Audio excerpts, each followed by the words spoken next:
नमस्कार, मैं हूं गगन राव पाटिल और आप देख रहे हैं मनी 9 झटपट। निवेश और निवेशक, ज्यादातर लोग इन दो शब्दों को कहीं ना कहीं संपन्न यानी खास लोगों से जोड़कर देखते हैं। खासकर शेयर मार्केट के मामले में तो लोग ऐसा ही समझते हैं। लेकिन क्या जब हम कहें कि ऐसा बिल्कुल नहीं रहा है, बल्कि ये ट्रेंड तेजी से बदल रहा है। अब आम निवेशकों की भागीदारी भी तेजी से बढ़ रही है।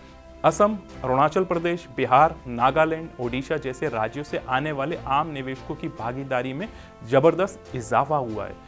नेशनल सिक्योरिटी डिपॉजिटरी लिमिटेड यानी NDSL और सेंट्रल डिपॉजिटरी सर्विस यानी CDSL की रिपोर्ट के मुताबिक देश में पहली बार डीमैट खातों की संख्या 10 करोड़ के पार पहुंच गई है। पिछले महीने 20 लाख से अधिक नए खाते 4 महीनों में खोले गए। देश में कोविड-19 से ठीक पहले मार्च 2020 में भारत का डीमैट अकाउंट का आंकड़ा 4 करोड़ से ज्यादा था, यानी 2.5 साल में लगभग 6 करोड़ लोगों ने डीमैट अकाउंट खुलवाए हैं।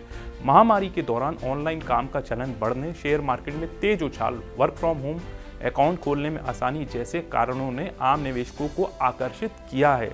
हाल के दिनों में बाजार पर नजर डालें तो पिछले सालों से अलग इस बार कई सत्रों में घरेलू निवेशकों का रुख बाजार की दिशा तय करते हुए दिख रहा है। CDSL के MD और CEO नेहल वोरा ने इस उपलब्धि को माइलस्टोन बताया, जबकि NSDL के एग्जीक्यूटिव वाइस प्रेसिडेंट प्रशांत का कहना है कि पिछले 2 वर्षों में डीमैट खातों में काफी इजाफा देखा गया है। NSDL की कस्टडी वैल्यू अप्रैल 2020 में 1,74,000 अरब रुपए से बढ़कर अगस्त 2022 में 3,20,000 अरब डॉलर हो गई। यह रिटेल और इंस्टीट्यूशनल इन्वेस्टर की भागीदारी को दिखाता है। नंबर ऑफ अकाउंट की बात करें तो लिस्टेड फर्म CDSL का मार्केट शेयर ज्यादा है, जबकि एसेट्स अंडर कस्टडी यानी AUC की बात आती है तो NDSL बड़ा हो जाता है। अगस्त में CDSL ने 38 लाख करोड़ रुपए के AUC के साथ 7 करोड़ 16 लाख डीमैट खाते ऑपरेट किए। दूसरी ओर NDSL के पास 320 लाख करोड़ रुपए के AUC के साथ 2 करोड़ 80 लाख खाते थे। मार्केट प्लेयर्स के मुताबिक डीमैट अकाउंट टैली में बढ़ोतरी का बाजार की कंडीशन से बड़ा संबंध है। मार्केट में तेजी से बहुत सारे नए निवेशक बाजार में आएंगे। यही कारण है कि पहली तिमाही के दौरान नए खाते खोलने में थोड़ी गिरावट आई थी, लेकिन अब चीजें बदल रही हैं।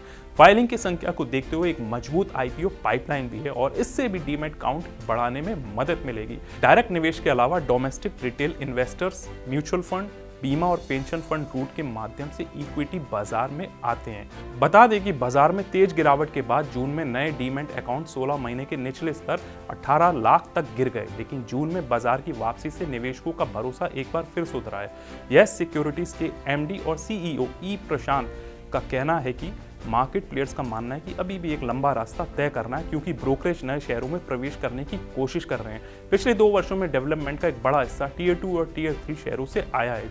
जब एक बार निवेश हर किसी के लाइफ का पार्ट बन जाता है तो इकोनॉमी हाई ग्रोथ पर लौट आती है।